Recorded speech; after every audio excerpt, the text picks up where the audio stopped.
there's 3 elements to protecting yourself in the street. 3 elements. The first is being street smart. So learning to develop a confident body language profile, you're switched on, you can see what's going on around you. And if that area is a really shit neighbourhood, don't fucking go there. Street smart. Yeah? Don't put yourself in stupid situations and stay switched on. Now, if you notice a pattern of behaviour that indicates there could be a problem, you're likely to see it early enough to escape, to avoid it totally, which is the best of all. Do you understand? You've got no fucking business getting physical with anyone if the opportunity to avoid it was there. Forget fucking ego. Right? If you cannot avoid it, then potentially you would want to de-escalate it, talk it down so that you could fuck off. Does that make sense? Right. If those options are not available to you, the only option left is physical violence. And that can be determined by him or you. The second element of self-protection, if you like, which both now are physical, is that I am preemptive. I use a proactive dynamic. So this guy comes up and gives me some shit. I put my hands up to try and talk him down. I try to leave, he jumps in front of me, and he's not fucking listening. If I wait now for confirmation that I'm going to be assaulted, the confirmation will come in the form of the assault. Which means as soon as he fucking cooks off on me, I'm defending and losing. Does that make sense? Yeah. So what would be better than that would be to hit the fucker first. And this brings us to where the focus of the class is. The focus of the class is, when should I be preemptive?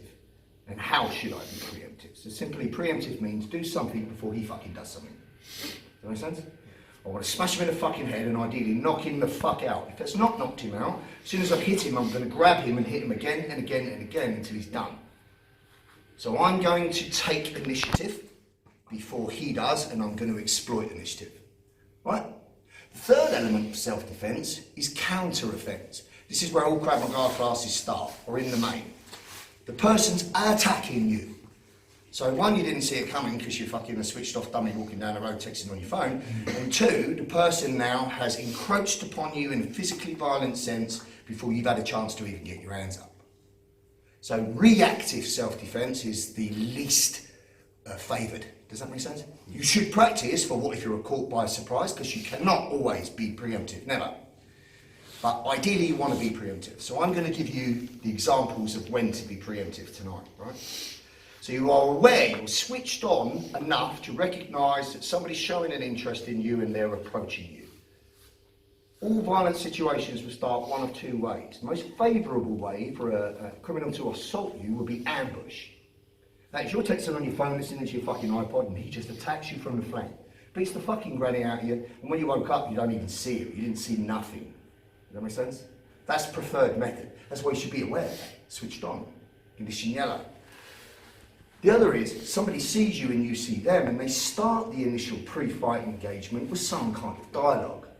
So they come up to you with introductory dialogue, and that could be really deceptive in order to deceive your attention if they wanted to rob you or do something else. It could be incidental, they could be making out like they know you, just trying to make you fixate, or it could be extremely aggressive. So aggressive, for example, of a pre-fight dialogue would be you make eye contact, his elongated stares. What the fuck are you looking at? You've got a fucking problem, you little cunt. This kind of thing. So profanity, expletives, aggression, designed to make you capitulate. And to be honest, if you look at modern male now, between the ages of 16 and 35, they're fucking pacified quite significantly. So much so, you don't know who wears the pants in the family. The days of the alpha male's fucking gone, mate. Hunter-gatherer is gone, although now it's all cross-gender shit. But my point is that most guys that are experiencing that kind of way of living will capitulate completely in the face of aggression. Which means it doesn't matter if they've been studying martial arts or Krav Maga for the last 3 years, they're not going to be able to access their physical skill because they can't deal with the emotional trauma. Does that make sense? Yeah. Yes or no? Right? So there's a need for you to understand how to control adrenaline, and there's a need to recognise that your best fucking chance is to hit this fucker first. Now, even if you hit somebody hard enough to separate so that you could run, this would be a good option, particularly a good option for a woman. It's called the stun and run tactic. Just because you can have it doesn't mean you should be standing there going toe to toe, because lots of other variables will kick in. Other people, a weapon could be produced, or enforcement, fucking total strangers will jump in. It's all bad. Do you understand? But the criteria here is, When should I be preemptive? There has to be a criteria. So if some guy just gobbing me off in the street and I could walk away, what should I do? I should walk away. I shouldn't go, what the fuck do you say to me, and come over to you and then preemptively strike you, because that's not self-protection, is it? Because I could have left. Understand it, if you could have left, you should have, right?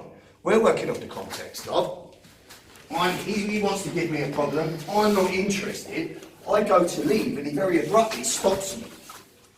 You understand? Now if I stand here and negotiate, look mate, what is it you want? Notice I'm doing it from a very non-aggressive platform that's allowed me to get some athletic base to get one hand in front of the other. It's not so different from this, but it's not aggressive. Whereas he's relatively flat-footed, puffing up, maybe pointing. This duration that we are exchanging words is known as pre-fight. Do you understand? This is where preemption belongs. Because if I stand here and he starts to amp up, and he's already touched this one, so that's pushing back, he's slapped my hands down, and if I don't do anything at all, what do you think he will eventually do? It will fucking unload on you, and he will completely overwhelm you so that you can't recover. That's the tactic that you need to employ on him first. So Miyamoto Musashi, the one that wrote the Book of 5 Rings, warring strategist, said there's 3 preemptions. The first preemption is hit him before he's even thought about hitting me. So he's calling me a cunt and my mother's a bitch and all the rest of it, and he's ranting to intimidate those guys, and fucking bang him out. That's the first preemption. Hit him before he thinks of hitting you. The second preemption is hit him the second he thinks about hitting you. So imagine having an argument with some bloke here, and all of a sudden he just looks down and he looks back. That's the moment he's made the choice to hit you. Or when his jaw tightens. Or well, before he was suddenly ranting, and now he just becomes monosyllabic and quiet and almost stanced up. This is a micro cue that you want to be able to recognise. And if I recognise him that him, that's when I'm going to hit him. That's when I'm going to nail him. And the final preemption, or the third preemption of Musashi, is hit him as soon as he twitches.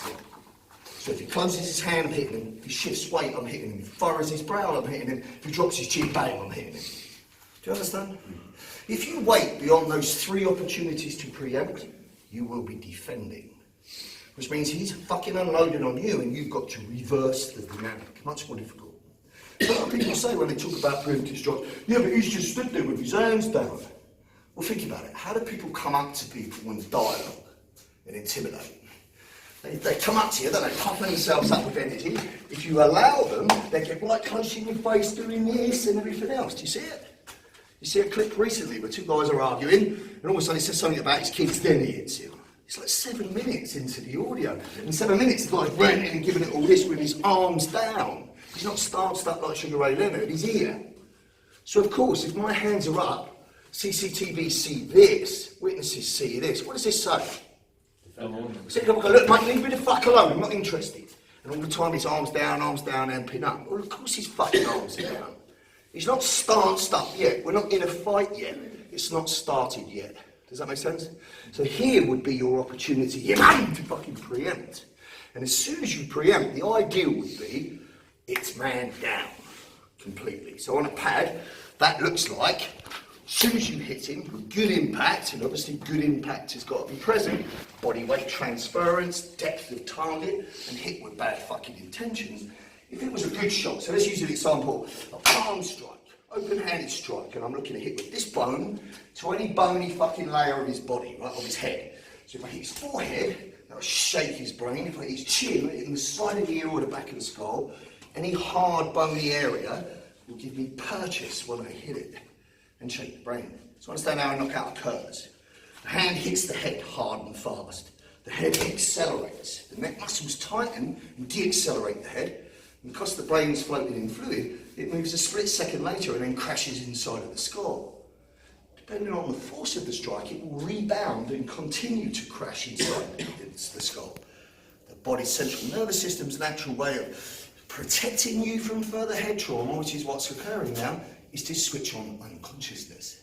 Do you understand? So when you see the money shot and the fucking gun shooting coming out and the split, where he's been hit and he's got this brainstem torque, his brain has been rotated almost 360.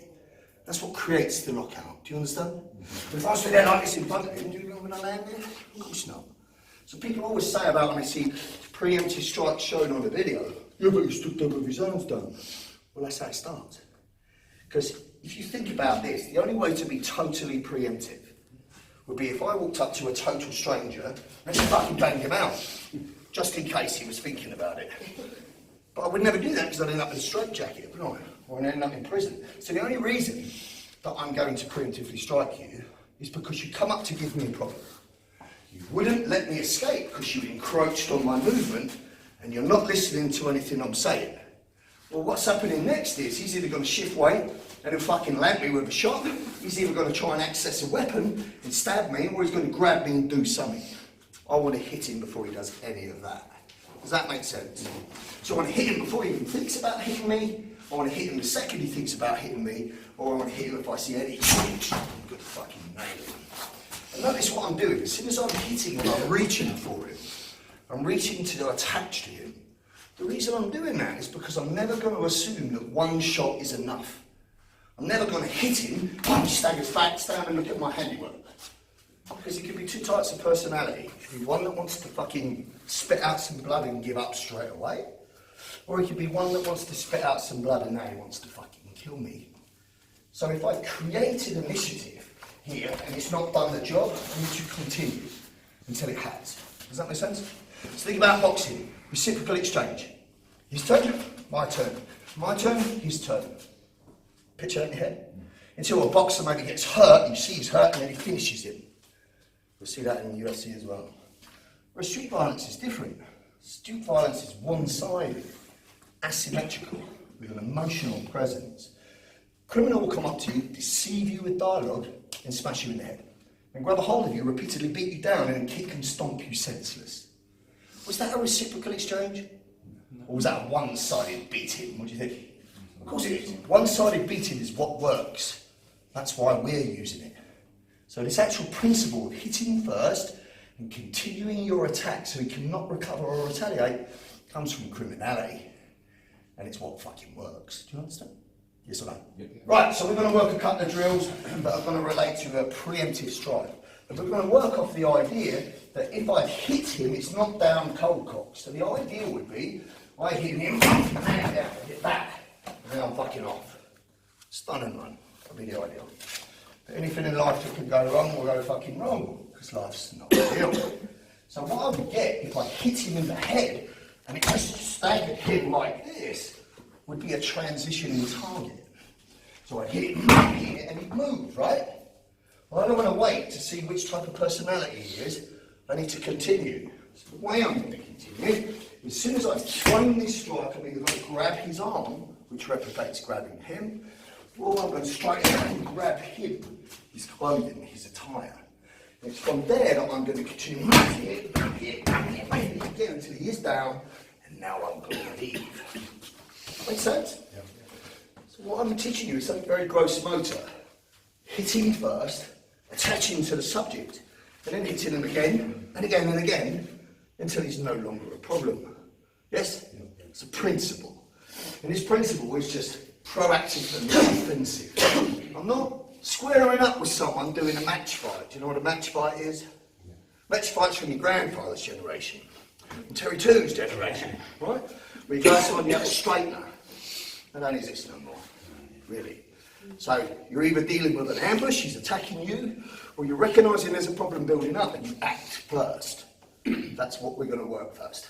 Make sense? Yep. Get with a partner, need a pair of pads.